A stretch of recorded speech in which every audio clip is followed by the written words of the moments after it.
Item 6, broadband. Michael. Roundabout day. Information and discussion, and I know you've got it all nailed down for us, so all the answers. Oh, yeah. Okay, I wanted to update the SIEC on, at our last meeting when I reviewed the legislation in detail.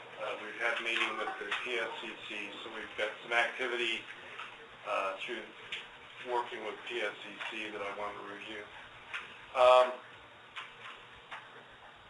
So I tried to distill, just 3 simple things that the state currently needs to start thinking about. It doesn't bring us all the way through the broadband initiative, but first is to identify a single agency. The legislation was clear that it wanted the FirstNet and NTIA need to work with a single entity within the state. And through briefings with the governor's office and through the PSCC, the PSIC office has been identified as that agency, at least initially. And I'll qualify that because if we start talking about building out, there may not be enough manpower in terms of the PSIC office, but we'll cross that bridge when we get to it.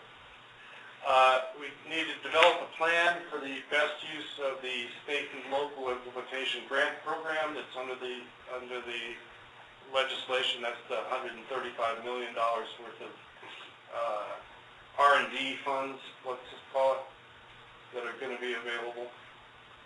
And it turns out that guidance in the legislation, after reviewing it again, that guidance is supposed to be completed 6 months after signing of the bill, and so that would be August 22nd. But that's the same time that the FirstNet organization is stood up. So it they won't have any time to review it themselves if they meet that deadline. So sometime in August, let's say, or maybe September. All right, and then the goal is to work towards preparing ourselves so that we can work with FirstNet to evaluate the state's needs for coverage and integration into the national network. And given that there's not a lot of funds available for the nationwide network, we need to start thinking about being creative for sharing infrastructure and looking at possible public-private partnerships. Okay. The plan as we present it to the PSCC is to keep track of all activities on the national level, national scene, let's say. Particularly the Interoperability Board are going to be finalizing the minimum requirements, and then we need to pay attention to what's happening in the FirstNet's thinking on how they're going to build out the national network, either through agreements with private telecommunications companies or building out their own fiber backbone, or we don't know exactly what they're going to do yet. We need to work with the Arizona public safety stakeholders to establish statewide standards for interoperability on the national network, how we're going to set up users and hierarchies and roles and responsibilities on the network, because a lot of the capability and a lot of the capability of the network is driven by priority, quality of service, local control features that we need to decide how we're going to do it within the state of Arizona. Work with the stakeholders on how to interact with a national network. Since this is going to be a fee-based, we need to kind of take a look at how we're going to manage that relationship. It's kind of like a RWC on steroids kind of deal. And then we need to prepare for that state and local implementation grant program and be ready to obtain funds and submit the grants for that. We need to provide input to the SCIP update effort that Justin reviewed earlier, and then get ready for the minimum requirements and how that relates to what we think we need, so that we can really evaluate our options for the opt-in, opt-out decision when that comes up. At the same time, we need to work with the existing Digital Arizona project, aka Arizona Broadband, which is broadband for health, education, government, so forth, that's being operated out of the asset office, and then also how it relates to the 911 programs, again, within the asset office. Because when we start talking more data than voice, we talk more about how that information flows, not necessarily through LMR. And then keep everybody informed, as always.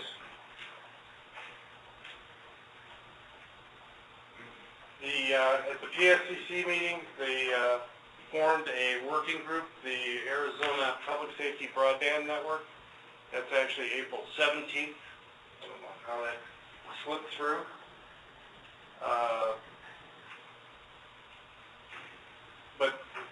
So we have established a working group, and we have anybody who has any interest, please contact me,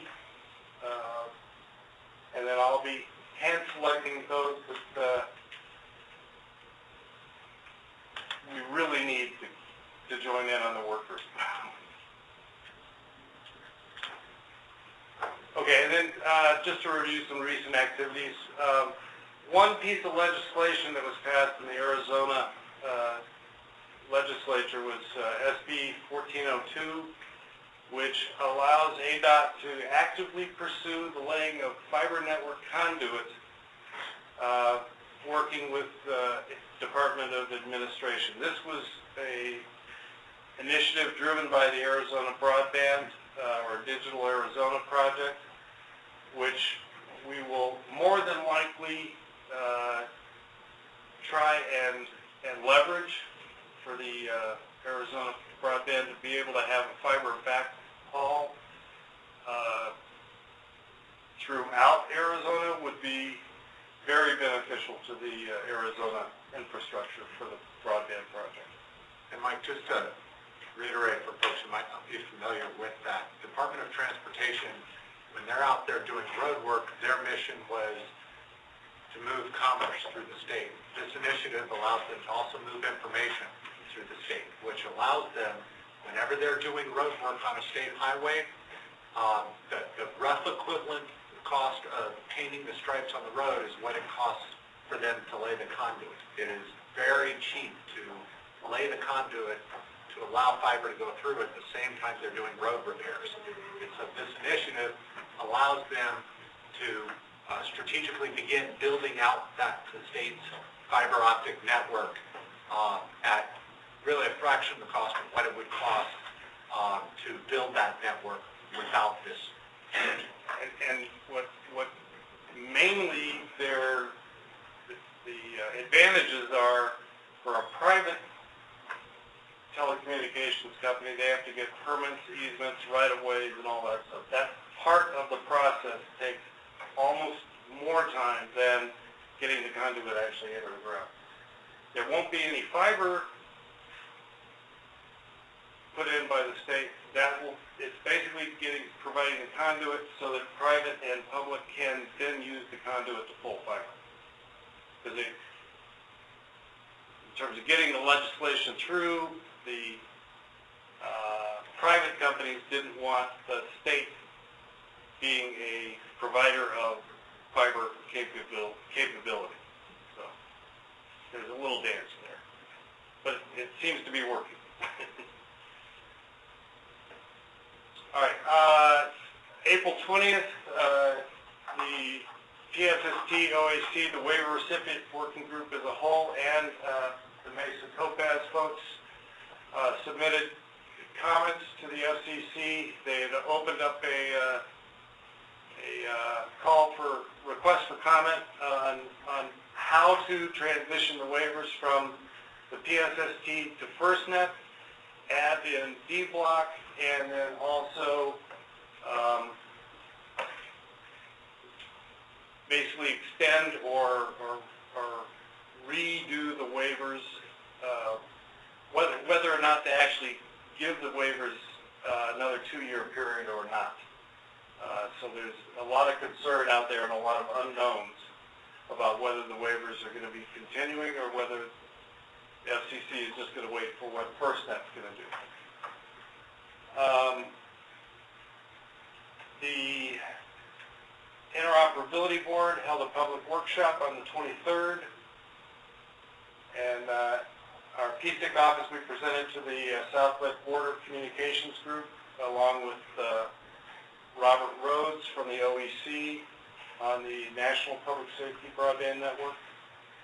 And then the Broadband Working Group is rewriting a 2007 document that are the Statement of Requirements for Public Safety Broadband, and that working group is going to meet up in Boulder on May 23rd and 24th coming up. And then upcoming,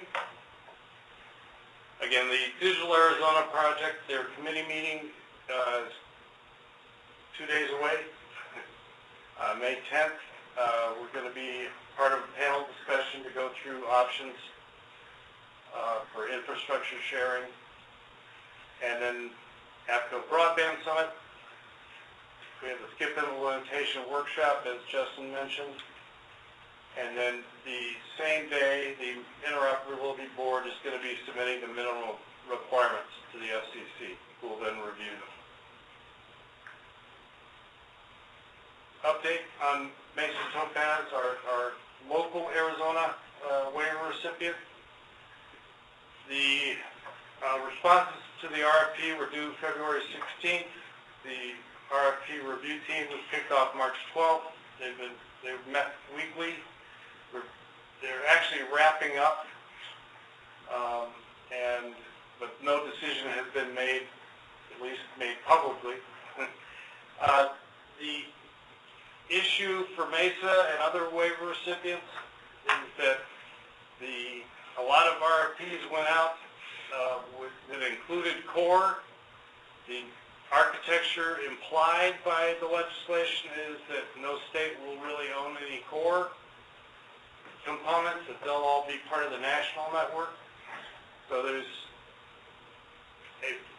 however, there's a problem because FirstNet won't be built out for at least 2 years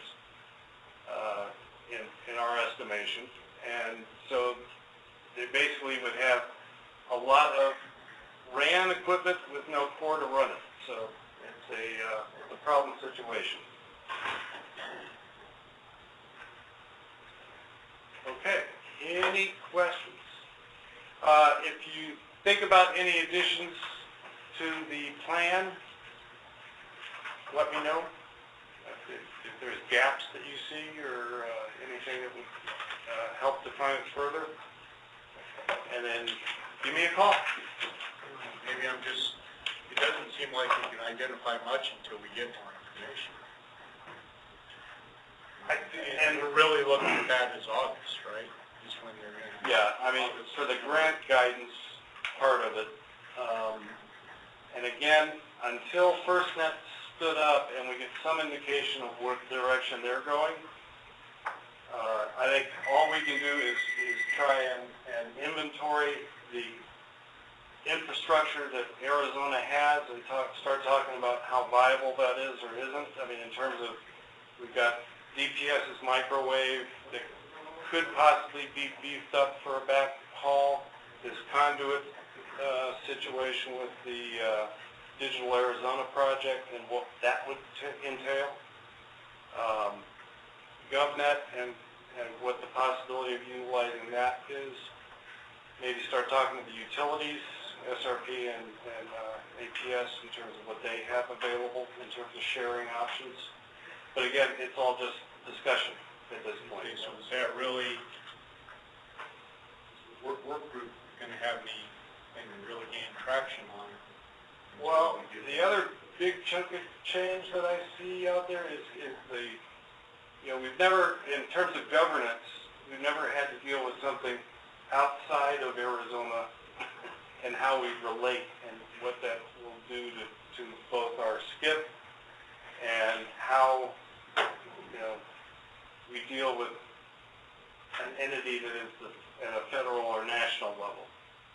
You know, and especially this fee-based model, there's a lot to discuss and a lot of options around that as well.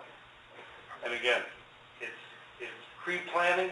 It's not really, you know, working with something that's in existence, like a, you know, like the FirstNet board or whatever.